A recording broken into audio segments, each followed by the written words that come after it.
वाटतंय का तुम्हाला आव्हान देते? नाही ती बातमी आपण सध्या पाहतोय। थेट आपण आलोय महाराष्ट्र कर्नाटक सीमेवरती आणि या ठिकाणी ठाकरेंच्या शिवसैनिकांना अडवलं गेलंय। ठाकरे सेनेला अडवलं गेले असल्यानं आता आक्रमक झाले ते सगळे आंदोलक।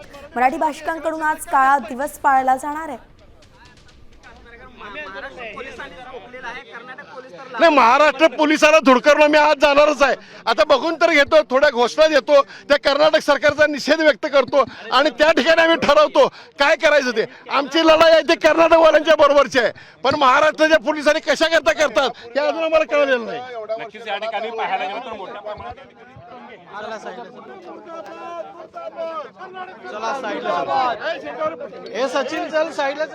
एकंदरीतच दूधगंगा पुलावरती कर्नाटक पोलिसांचा कडक बंदोबस्त पाहायला मिळतोय। ठाकरे सेनेला खरं तर अडवलं गेलंय। बेळगावात सीमा भागामध्ये आज काळा दिन रॅली निघणार आहे। मराठी जनतेकडून कर्नाटक सरकारचा निषेध केला जातोय। ही दडपशाही चालू आहे, मुर्दाबाद।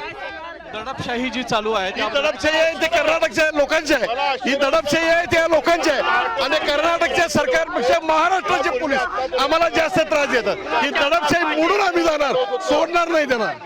ठिया मारणार आहे की काय करणार पुढे काय? आम्ही कडे तोडणार आहे, कडे भेद करून जाणार।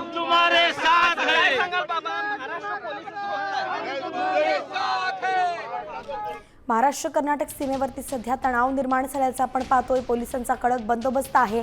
ठाकरे सेना त्या ठिकाणी आक्रमक झाली आहे। ठाकरेंच्या शिवसैनिकांना अडवलं गेलंय आणि म्हणून ते आक्रमक झालेत।